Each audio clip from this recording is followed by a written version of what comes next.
D4vd and his trusted driver were supposed to be untouchable in the world of fame and music.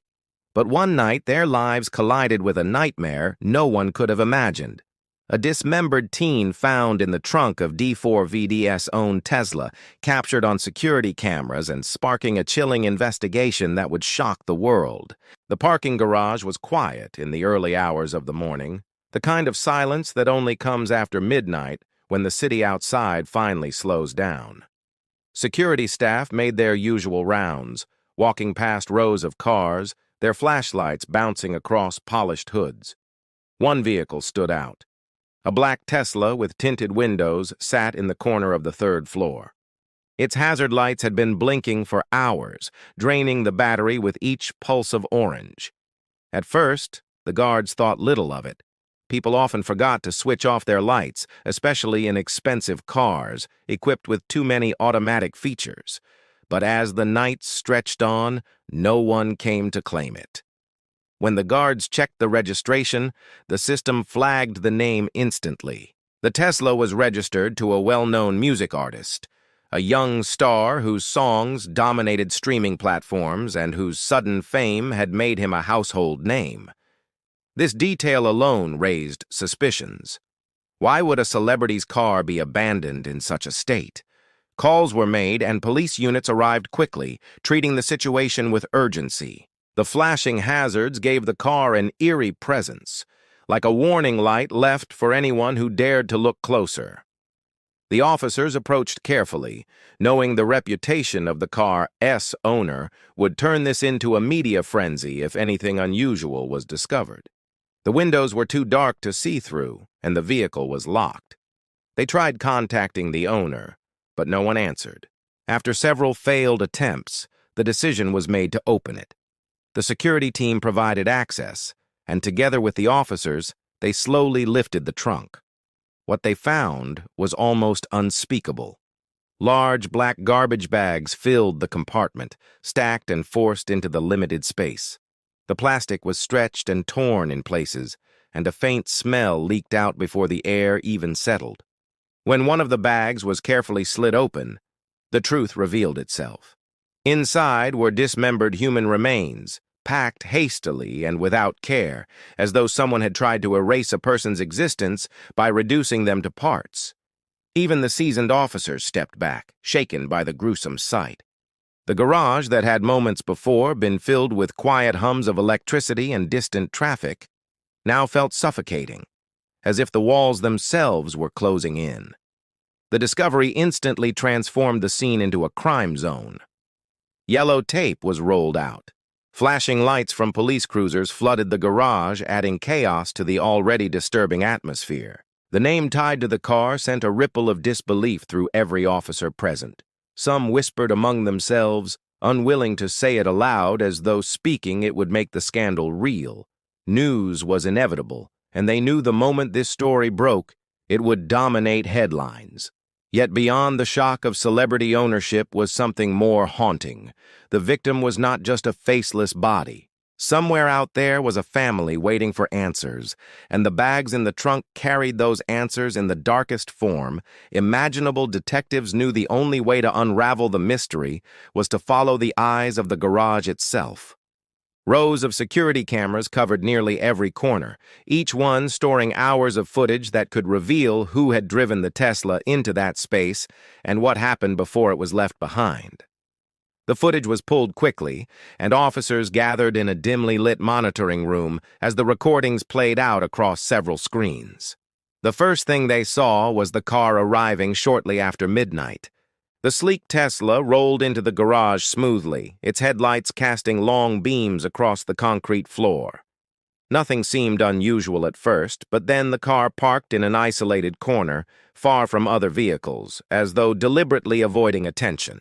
The driver's side door opened slowly, and out stepped a figure dressed in dark clothing. A hood covered most of the person's face, and a mask concealed the lower half.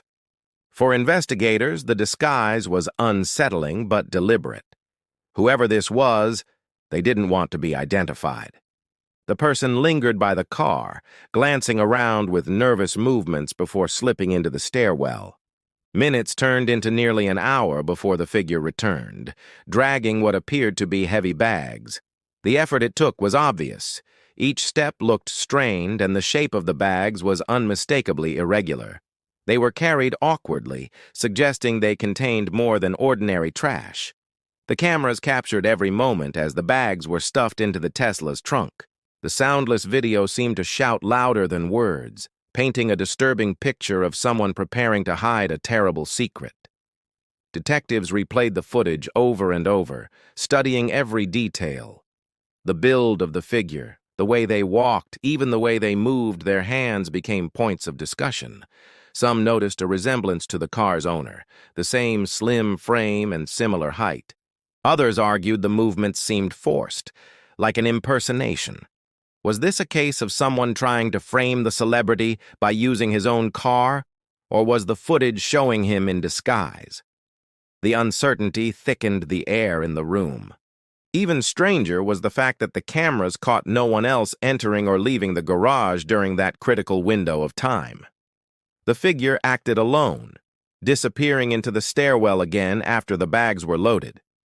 Hours later, the hazards began blinking, though no one could explain why. Some speculated it was an accidental press of a button, while others thought it could be a signal, a deliberate clue left behind. For investigators, the footage offered both clarity and confusion. It proved the Tesla hadn't been abandoned randomly, but it failed to provide a clear identity of the person behind the act. Each pause of the video brought new theories, yet none answered the central question: why was a teenager's body dismembered and hidden in the trunk of a car linked to a rising star?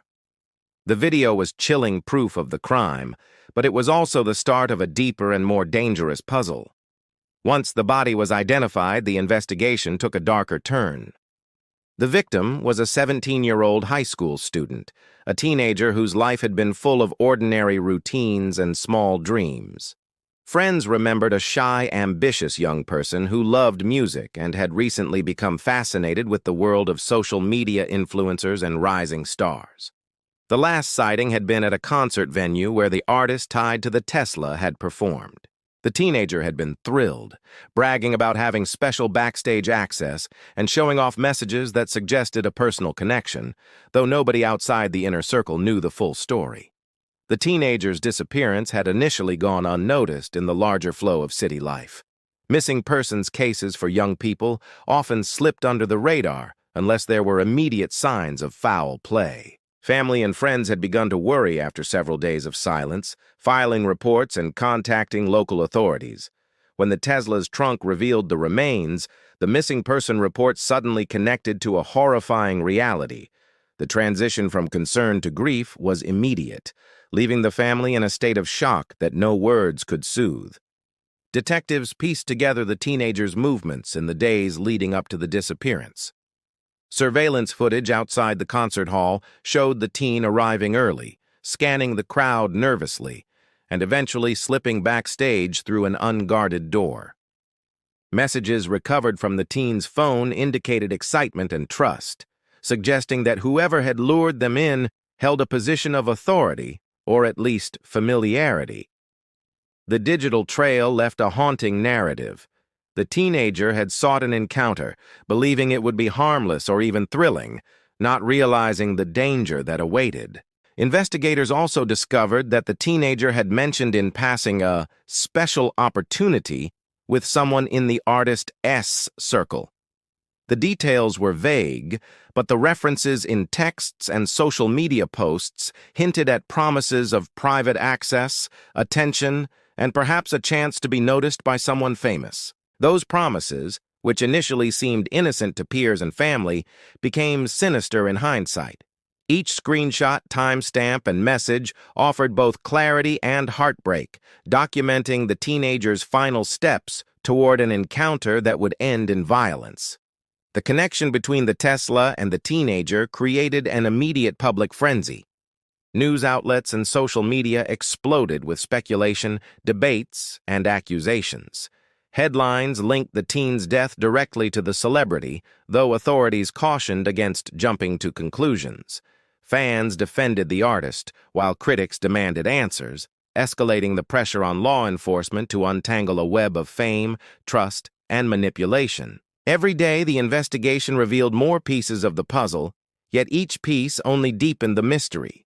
Through interviews with friends, family, and witnesses at the concert, investigators began to build a picture of the victim's last hours alive. They were filled with excitement, hope, and anticipation, a stark contrast to the horrific fate that followed. The innocence of those final moments made the discovery in the Tesla all the more devastating. It was clear that the teenager's curiosity and trust had been exploited, a tragic intersection of youth, ambition, and danger that would fuel the case for months to come. The story of the teen was no longer just about a disappearance. It was a chilling reminder of how easily one life could be stolen and hidden behind fame, wealth, and secrecy. As the investigation progressed, detectives turned to the digital world, hoping to uncover the hidden threads that might explain how the teenager ended up in the Tesla. Phones, computers, and social media accounts were examined with meticulous care. It quickly became clear that the victim had been communicating with someone online in the days leading up to the disappearance. The messages were initially casual, filled with excitement and anticipation, but as authorities dug deeper, the tone shifted, revealing hints of secrecy, persuasion, and subtle manipulation. The account sending these messages was anonymous, carefully constructed to hide the real identity behind layers of false names and fake profiles. It promised access, opportunity, and a chance to meet people beyond the teenager's normal circle. Each message was calculated, appealing to youthful curiosity and ambition, building trust that masked sinister intent. Investigators traced the IP address of the account, and the lead shocked them. It belonged not to a random stranger, but to someone closely connected to the artist's inner circle, a person trusted to manage logistics, communications, and even private events. The revelation caused a ripple of tension throughout the investigation. Questions arose about whether the artist himself had been aware of these communications, or if the inner circle member had acted alone. Was this an attempt to exploit fame, to cover a personal crime, or something even more calculated? The detectives found themselves navigating a complex web where fame, trust, and digital anonymity collided, making it almost impossible to separate truth from manipulation. Further investigation revealed additional patterns. The messages often contained subtle psychological cues, encouraging the teenager to keep the plans secret. Phrases that seemed innocuous at first glance were actually strategic, guiding the teen toward compliance and away from seeking help. Each piece of digital evidence painted a chilling picture of premeditation. The crime had not been a spontaneous act, it had been planned, and the perpetrator had relied on the teenager's hope and naivety to carry it out. Meanwhile, the public's attention intensified. Social media users dissected every clue, every post, and every rumor. Online forums debated the responsibility of the artist, while others focused on the dangers of online manipulation and exploitation. News channels ran continuous coverage, analyzing the teenager's final interactions, the contents of the Tesla, and the security footage from the garage. The case had become not just a criminal investigation, but a cultural spectacle, highlighting how digital communication could be twisted into a tool of predation. Within law enforcement, the focus remained on identifying the person behind the messages. Interviews with colleagues, friends, and acquaintances of the inner circle member painted a portrait of someone meticulous, controlling, and willing to exploit trust for personal gain. It became increasingly clear that the perpetrator had used the artist's fame as a shield, relying on assumptions that nobody would suspect someone so close to a public figure. The combination of digital manipulation, secrecy, and proximity to power created a tangled and dangerous environment that investigators would need to unravel carefully to bring the truth to light. The story was no longer just about the victim. It had grown into a case about trust, influence, and the dark side of online connections. The investigation seemed to be reaching a dead end when a breakthrough came from forensic testing that had previously been overlooked.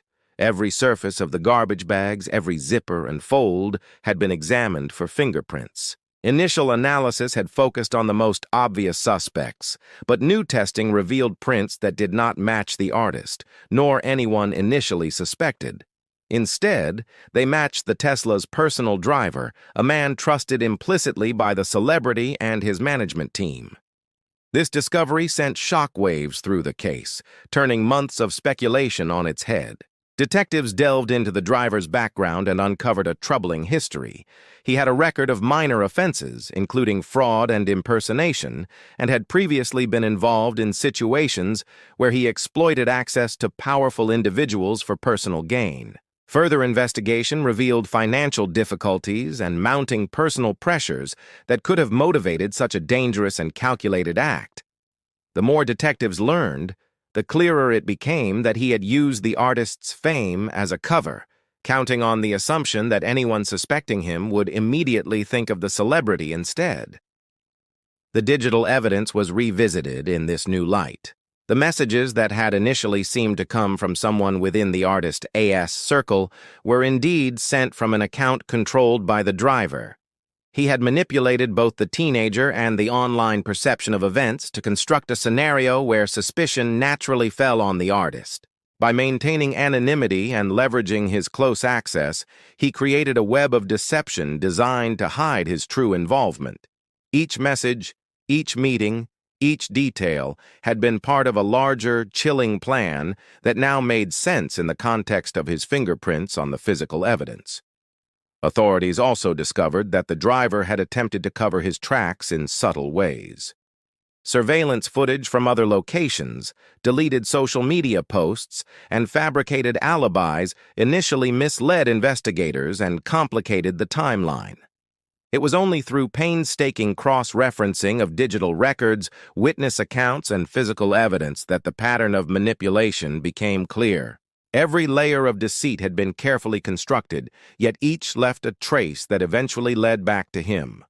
The chilling realization was that the driver had been operating in plain sight, exploiting trust and proximity to one of the world's most famous artists to commit a heinous crime. The resolution of the case brought relief mixed with lingering unease. The artist was officially cleared of wrongdoing, but the impact on his public image was irreversible. Fans and critics alike debated how fame and influence could be weaponized, while the public struggled to reconcile the tragedy with the notion of a celebrity involved at all. For the teenager's family, the closure was only partial. Answers had been found, justice would be pursued, but nothing could erase the horror of what had occurred. The investigation concluded with the driver's arrest, the collection of irrefutable evidence, and the beginning of a trial that would expose every detail of the crime. Yet beyond the legal process, the story remained a cautionary tale of deception, manipulation, and the dark intersections of trust, ambition, and proximity to power. It highlighted how appearances could be misleading and how easily someone could exploit fame to carry out a violent act, leaving a trail of destruction in their wake.